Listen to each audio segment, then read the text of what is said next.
All right, so today's the first day I'm going to be trying this camera out.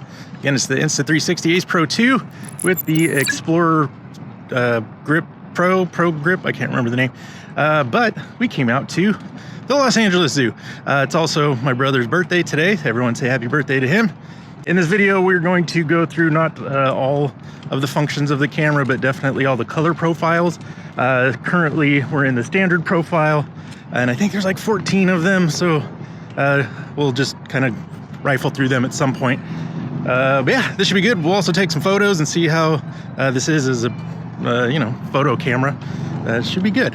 Yeah, good stuff. I had to go ahead and take off my sunglasses. Fun fact, this is something that some of you might want to know. My sunglasses are actually polarized, so I wasn't able to see the screen on the camera, so that's something. I have to figure out something with that. It would be nice to wear my sunglasses, but that's okay. I won't. Not the end of the world. Also, how's the audio? Testing out the audio as well, just using the microphone that's on the camera.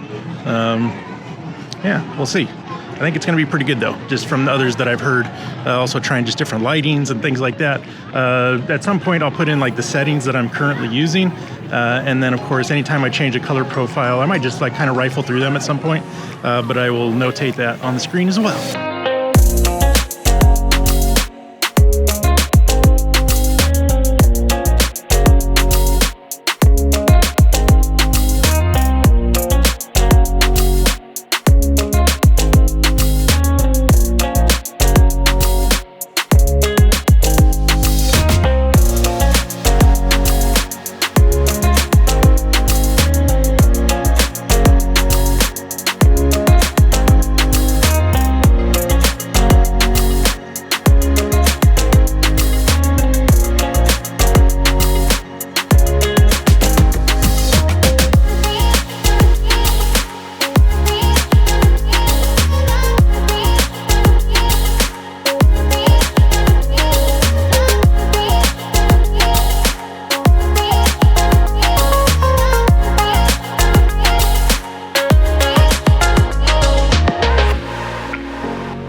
This is a great example of PureVideo.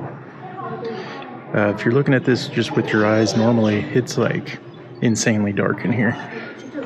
That being said, I think you could probably replicate this on even like a new iPhone. It would be probably kind of similar. It does pretty good with low lights. But this is with PureVideo. Let me now switch it back over to just regular video.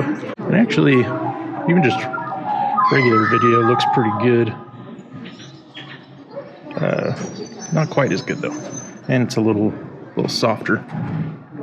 That being said, if I show myself, this is it with just regular video, but then I will pop it over to PureVideo now. Still insanely dark, but this is now it with PureVideo as opposed to the regular video. Definitely much better.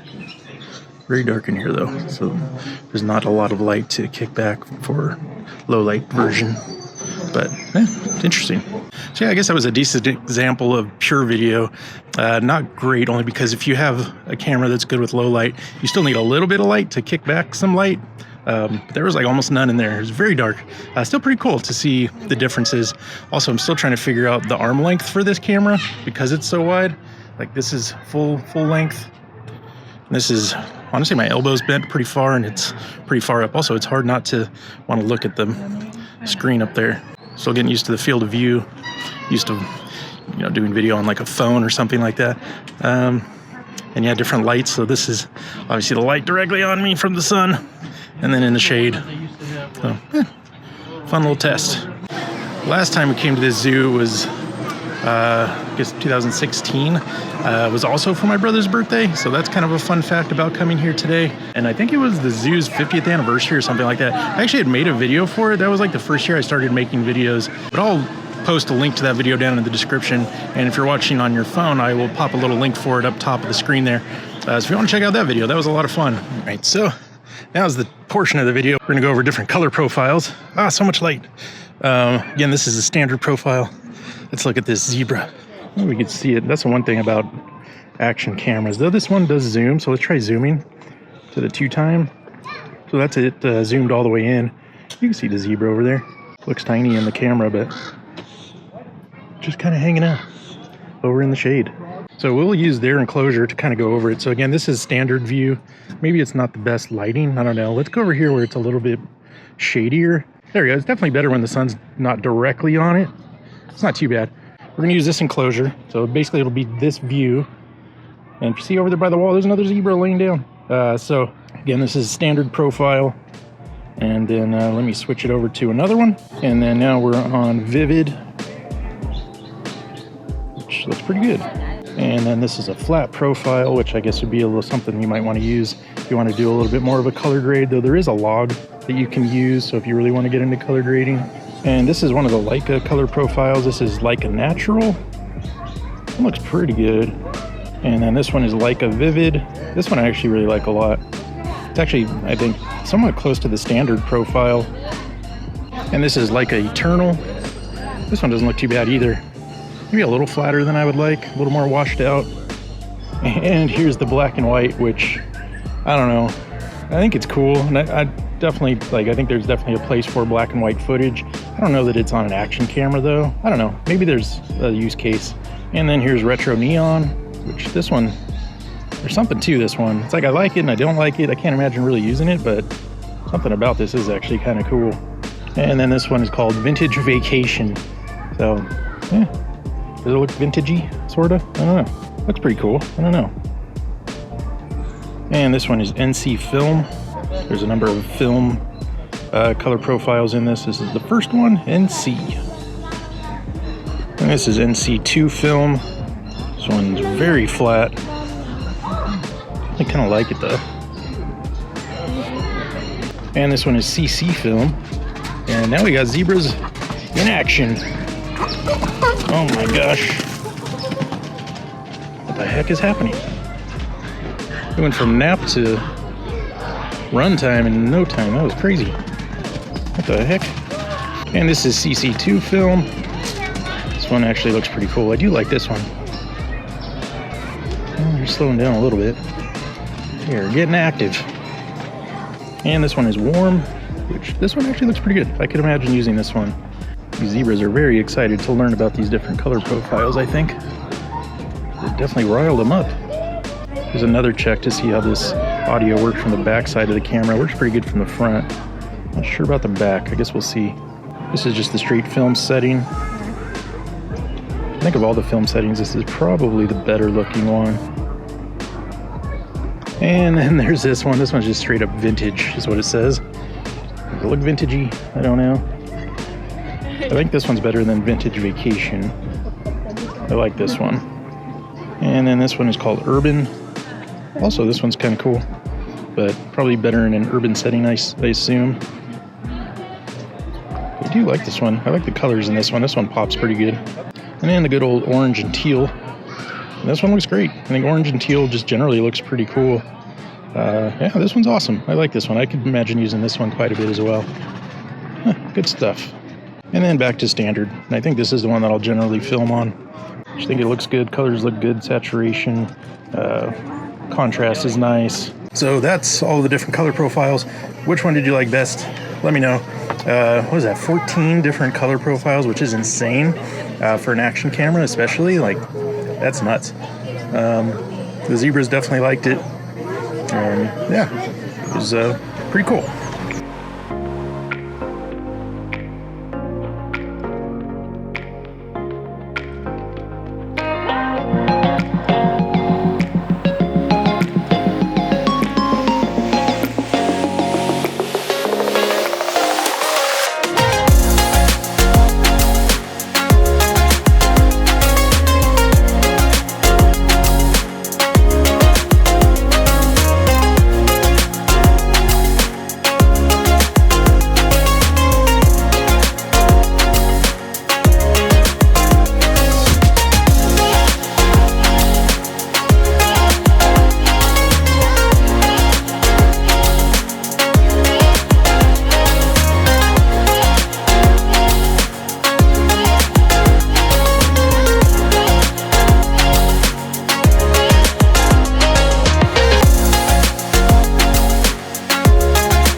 bubbles you can put your head up in.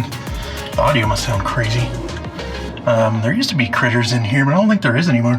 It's kind of overgrown, just not used anymore, but it's still pretty cool.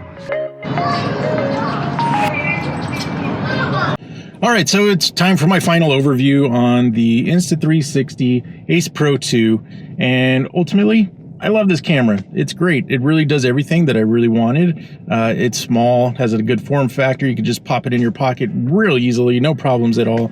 And it's a nice extra camera to go along with my iPhone 17 Pro, which in the zoo footage, you can see I added a few things that I shot with my phone. Not very many. I only got like a handful of things.